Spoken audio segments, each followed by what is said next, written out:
Hi കൂട്ടുകാരെ, ഇന്ന് നമ്മൾ കാണാൻ പോകുന്ന മൂവിയാണ് JSK Janaki versus state of Kerala. Bangalore IT കമ്പനിയിൽ ജോലി ചെയ്യുന്ന നായിക ഉത്സവം കൂടാൻ നാട്ടിലേക്ക് വരുന്ന വഴിക്ക് ഒരു ബേക്കറിയിൽ കയറുന്നു. അവരുടെ പെരുമാറ്റം അത്ര ശരിയല്ലാത്തതുകൊണ്ട് നായികയും രണ്ട് കൂട്ടുകാരികളും ജ്യൂസ് കുടിക്കാതെ അവിടെ നിന്നും ഇറങ്ങി വരുന്നു. കൂട്ടുകാരികൾ അടുത്തു വരുന്ന ബസ്സിന് ബാംഗ്ലൂർക്ക് തന്നെ തിരിച്ചു പോകുന്നു. അപ്പോഴാണ് നായിക തന്റെ മൊബൈൽ കടയിൽ വെച്ച് മറന്ന കാര്യം ഓർത്തത്. മൊബൈൽ എടുക്കാൻ ഒറ്റയ്ക്ക് തിരിച്ചുപോയ നായിക ക്രൂരമായി നശിപ്പിക്കപ്പെടുന്നു. പിന്നീട് റോഡരികിൽ വെച്ചാണ് അവൾക്ക് ബോധം വരുന്നത്. പിന്നീട് അവളുടെ ജീവിതത്തിൽ നടക്കുന്ന സംഭവങ്ങളൊക്കെയാണ് ഈ സിനിമയിലൂടെ പറഞ്ഞു പോകുന്നത്. വളരെ പോപ്പുലർ ആയിട്ടുള്ള ഒരു വക്കീലാണ് നായകൻ ഡേവിഡ്. ഒരു ഭീഷണിക്കും പ്രലോഭനങ്ങൾക്കും വഴങ്ങാതെ ന്യായത്തിന്റെ കൂടെ മാത്രം എപ്പോഴും നിന്ന് ഒരുപാട് ആളുകൾക്ക് നീതി വാങ്ങിച്ചു കൊടുത്ത മനുഷ്യനാണ് ഡേവിഡ്.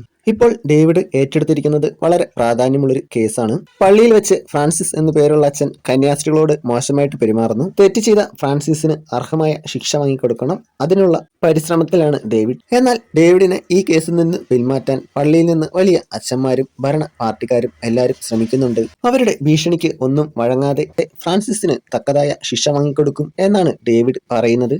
കേസിന്റെ ഡീറ്റെയിൽസ് എടുക്കാൻ പോലീസ് സ്റ്റേഷനിലേക്ക് ഡേവിഡ് ചെല്ലുമ്പോൾ അവിടെ വലിയ ആൾക്കൂട്ടമാണ് ഡേവിഡിനെ തടയാൻ നിൽക്കുന്നത്. ഡേവിഡ് എങ്ങനെയെങ്കിലും ഈ കേസിൽ നിന്ന് പിന്മാറണം. അതിനുവേണ്ടിയാണ് ഫ്രാൻസിസിന്റെ ആളുകൾ അവിടെ ആൾക്കാരെ ഏർപ്പാടാക്കിയത്. അദ്ദേഹം അവിടെ വന്ന് ഇറങ്ങിയതും പുറത്തുനിന്ന ആളുകൾ പോലീസുകാരുമായി മനഃപൂർവ്വം പ്രശ്നങ്ങൾ ഉണ്ടാക്കുകയാണ്. വയസ്സായ ഒരാൾ ഒരു പരാതി കൊടുക്കാൻ ആ പോലീസ് സ്റ്റേഷനിലേക്ക് വന്നിരുന്നു. അദ്ദേഹവും ആ ബഹളത്തിനിടയിൽ പെട്ടുപോകുന്നു. കേസിന്റെ ഡീറ്റെയിൽസ് എടുക്കാൻ വന്ന ഡേവിഡിനെ സുരക്ഷയ്ക്ക് പ്രശ്നമുണ്ട് എന്ന് പറഞ്ഞ് പോലീസുകാർ പറഞ്ഞു വിടുന്നു. ബഹളത്തിൽ പെട്ടുപോയ വയസ്സായ ആള് പോലീസുകാരന്റെ കാലിത്തട്ടി ആൾക്കൂട്ടത്തിന്റെ ഇടയിലേക്ക് വീഴുന്നു. അദ്ദേഹത്തിന് നല്ലതുപോലെ പരിക്ക് പറ്റുന്നു. പോലീസുകാർ അദ്ദേഹത്തെ എടുത്ത് ആശുപത്രിയിലേക്ക് കൊണ്ടുപോകുന്നു. ആളുകളുടെ ഇടയിൽപ്പെട്ട് ചവിട്ടുകൊണ്ട് നല്ലതുപോലെ പരിക്ക് പറ്റിയിരുന്നു. ആശുപത്രിയിൽ കൊണ്ടുപോയെങ്കിലും രക്ഷിക്കാനായില്ല.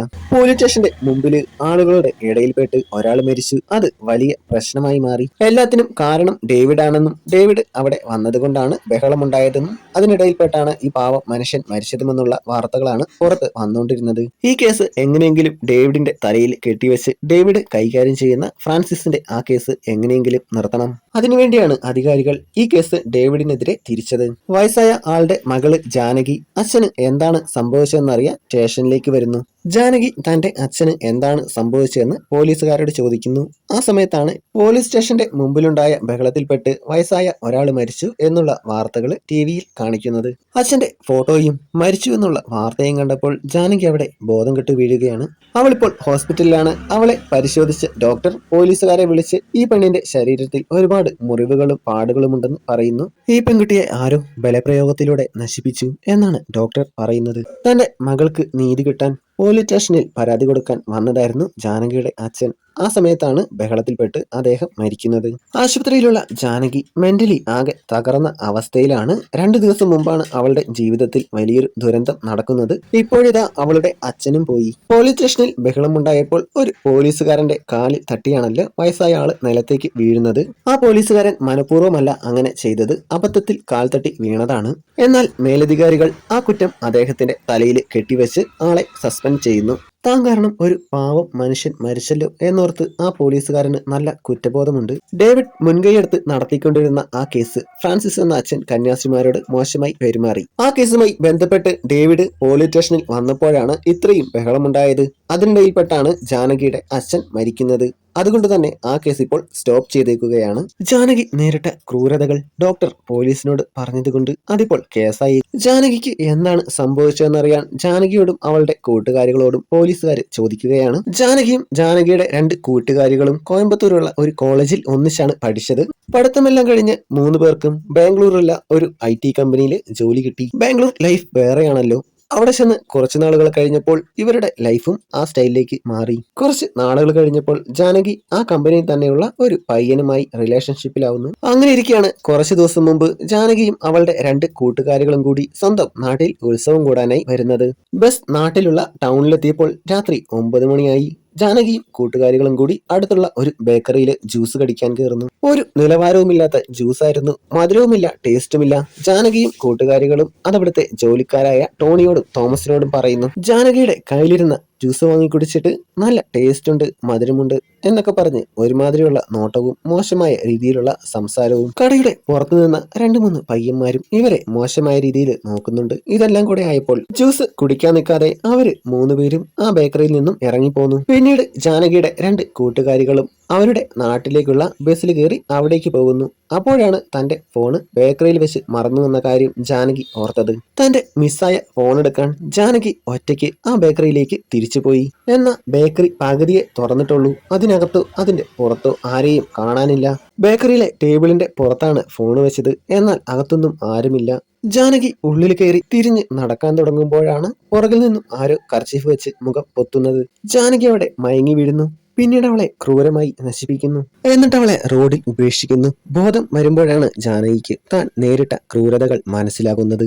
തനിക്ക് സംഭവിച്ച ക്രൂരതകളെല്ലാം അവൾ അച്ഛനോട് പറയുന്നു. അതുകൊണ്ടാണ് അദ്ദേഹം പിറ്റേ ദിവസം പോലീസ് സ്റ്റേഷനിലേക്ക് പരാതി കൊടുക്കാൻ വരുന്നത്. അന്നുണ്ടായ ആ ബഹളത്തിൽപ്പെട്ട് ആ പാവ മനുഷ്യൻ മരണപ്പെടുന്നു. ജാനകി പറഞ്ഞത് വെച്ച് പോലീസുകാർ ബേക്കറിയിൽ പോയി പരിശോധിക്കുന്നു. അവിടെ നിന്നും അവർക്കൊരു കർച്ചീഫ് കിട്ടുന്നുണ്ട്. അത് പരിശോധിക്കുമ്പോൾ അതിൽ ക്ലോറോഫോം ഉണ്ടെന്ന് മനസ്സിലാവുന്നു. ഈ കർച്ചീഫ് വെച്ചാണ് ജാനകിയെ മയക്കി അവളെ ഉപദ്രവിച്ചത്. അതും ബേക്കറിയുടെ ഉള്ളിൽ വെച്ച്. ഇവിടെ ജോലി ചെയ്യുന്ന ടോണിയും തോമസുമാണ് അത് ചെയ്തിട്ടുണ്ടാവുക. ജാനകിയും കൂട്ടുകാരികളും നേരത്തെ വന്നപ്പോൾ അവർ മോശമായിട്ട് പെരുമാറിയിട്ടുണ്ട്. പോലീസുകാർ ടോണിയെയും തോമസിനെയും അറസ്റ്റ് ചെയ്ത് സ്റ്റേഷനിലേക്ക് കൊണ്ടുവരുന്നു. അവരെ നല്ലതുപോലെ പെരുമാറുന്നുണ്ട്. എന്നിട്ട് പിറ്റേ ദിവസം കോടതിയിൽ ഹാജരാക്കുന്നു. ജാനകി തനിക്ക് എന്താണ് സംഭവിച്ചത് അതെല്ലാം കോടതിയിൽ പറയുന്നു. ജാനകിക്ക് നീതി കിട്ടും. ടോണിക്കും തോമസിനും തക്കതായ ശിക്ഷ കോടതി വിധിക്കും എന്നാണ് എല്ലാവരും പ്രതീക്ഷിച്ചിരുന്നത്. എന്നാൽ ആ സമയത്താണ് ഡേവിഡ് കോടതിയിലേക്ക് വരുന്നത്.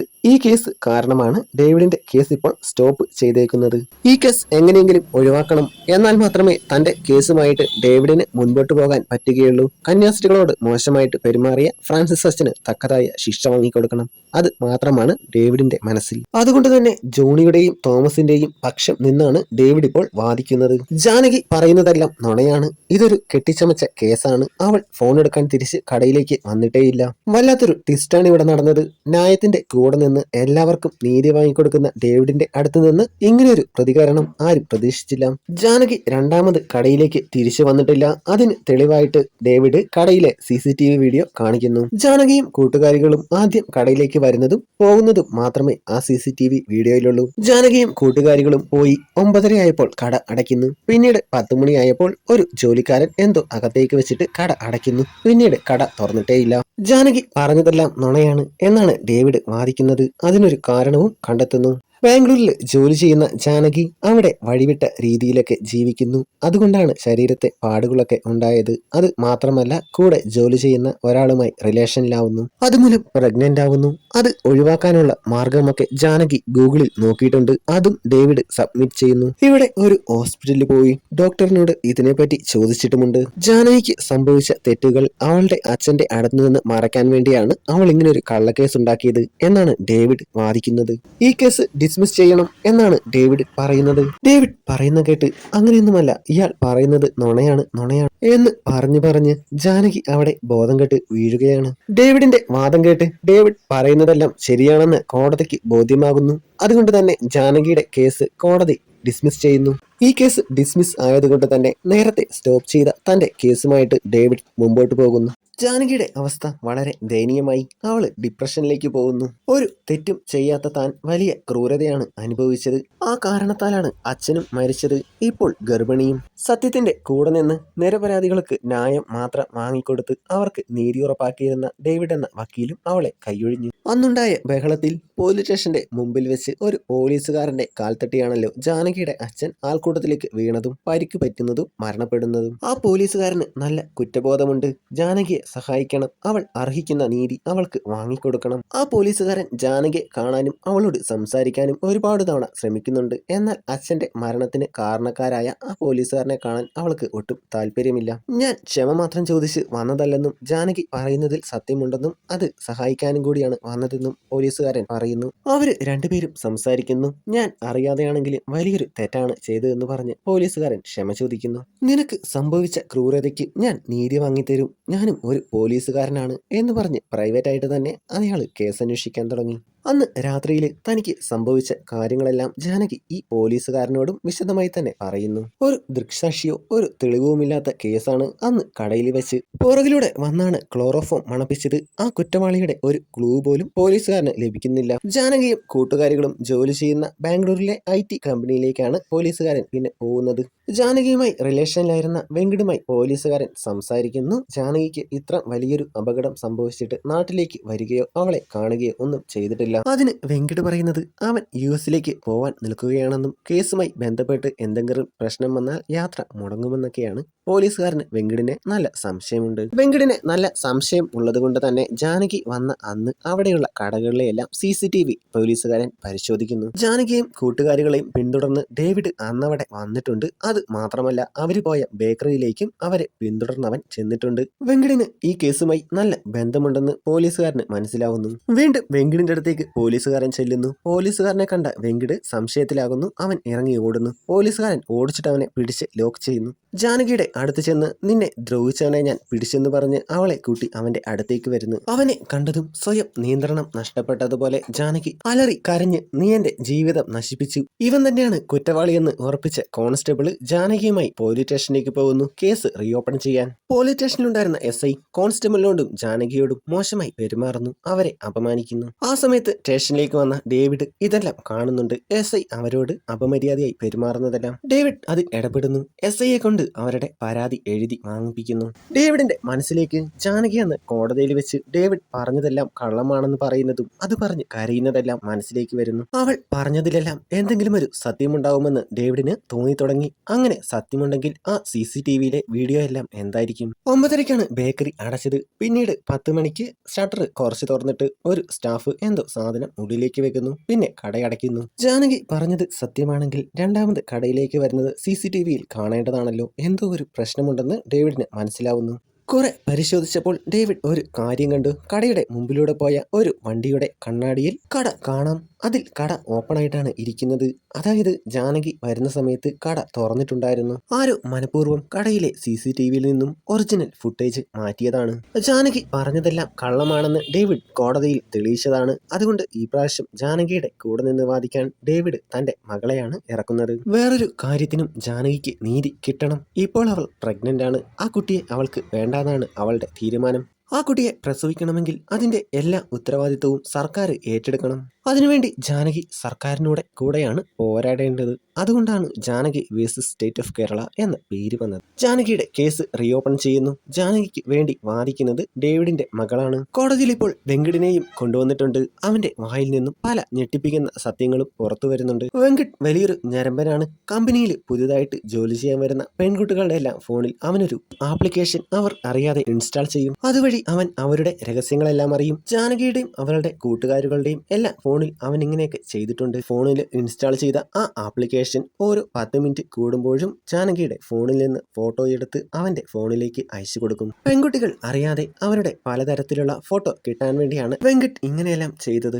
ഈ കാര്യങ്ങളെല്ലാം വെങ്കിട് കോടതിയിൽ തുറന്നു പറയുന്നു. ജാനകിക്ക് സംഭവിച്ചെല്ലാം അറിഞ്ഞ് ഫോൺ ചെക്ക് ചെയ്താൽ താൻ ഇൻസ്റ്റാൾ ചെയ്ത ആപ്പിന്റെ വിവരം പോലീസുകാർക്ക് മനസ്സിലാവുമെന്നും കേസിൽ താൻ പെടുമെന്നും വിചാരിച്ചാണ് ജാനകിയുടെ ഫോൺ എടുക്കാൻ വന്നതെന്ന് വെങ്കിട് പറയുന്നു. അന്ന് രാത്രിയിൽ ജാനകി തിരിച്ച് ഫോൺ എടുക്കാൻ ബേക്കറിയിലേക്ക് വന്നപ്പോൾ ഫോൺ മേശപ്പുറത്ത് ഉണ്ടായിരുന്നു. ഫോൺ എടുത്ത് തിരിഞ്ഞപ്പോഴാണ് കർച്ചീഫ് വെച്ച് മുഖം മൂടി ജാനകിയെ ക്രൂരമായി നശിപ്പിച്ചത്. ജാനകി രണ്ടാമത് കടയിലേക്ക് വന്ന് ഫോൺ എടുത്തപ്പോഴും അങ്ങനെ ഒരു ഫോട്ടോ വെങ്കിടിന്റെ ഫോണിലേക്ക് പോയിരുന്നു. അതിൽ ആ കുറ്റവാളിയുടെ മുഖവും പതിഞ്ഞിട്ടുണ്ട്.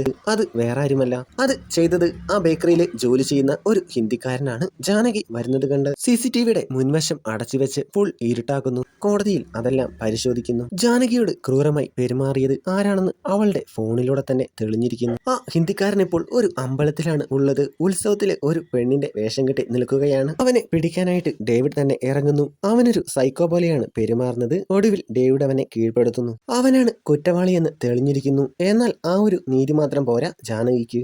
ഒരു അപകടത്തിലൂടെയാണ് അവൾ പ്രഗ്നന്റ് ആയത്. അതുകൊണ്ട് തന്നെ അവൾക്കത് വേണ്ട. ആ കുട്ടിയുടെ ഉത്തരവാദിത്തമെല്ലാം സർക്കാർ ഏറ്റെടുക്കണമെന്നാണ് ഡേവിഡ് വാദിക്കുന്നത്. എന്നാൽ കോടതി അതിന് എതിര് പറയുകയാണ് ചെയ്യുന്നത്. അവളുടെ അനുമതിയില്ലാതെയാണ് അവൾക്കിങ്ങനെ സംഭവിച്ചത്. അതുകൊണ്ട് തന്നെ ആ കുട്ടിക്ക് വേണ്ടി അവളുടെ ജീവിതകാലം മുഴുവൻ ആ കുട്ടിയുടെ എല്ലാ ഉത്തരവാദിത്വവും ഏറ്റെടുത്ത് അവളുടെ ജീവിതം നശിപ്പിക്കണമെന്നാണോ? അങ്ങനെയുള്ള ഒരുപാട് ന്യായങ്ങൾ നിരത്തി ഡേവിഡ് വാദിക്കുന്നു. അവസാനം ജാനകിയുടെ കുട്ടിയുടെ ഉത്തരവാദിത്തമെല്ലാം സർക്കാർ ഏറ്റെടുക്കണമെന്ന് കോടതി ഉത്തരവിടുന്നു. ജാനകിക്ക് എല്ലാ അർത്ഥത്തിലും അങ്ങനെ നീതി ലഭിക്കുന്നു. താൻ മൂലമാണ് ജാനകിയുടെ അച്ഛൻ മരിച്ചതെന്നുള്ള കുറ്റബോധം കൊണ്ടാണ് ആ പോലീസുകാരൻ ഇതിനെല്ലാം ഇറങ്ങിയത്. അതുകൊണ്ട് തന്നെയാണ് ജാനകിക്കിപ്പോൾ അർഹമായ നീതി ലഭിച്ചതും. കൂട്ടുകാരെ, നമ്മുടെ ഈ സിനിമ ഇവിടെ അവസാനിക്കുകയാണ്. സിനിമ ഇഷ്ടമായോ ഇല്ലയോ എന്നൊക്കെ കമന്റ് ചെയ്യുക.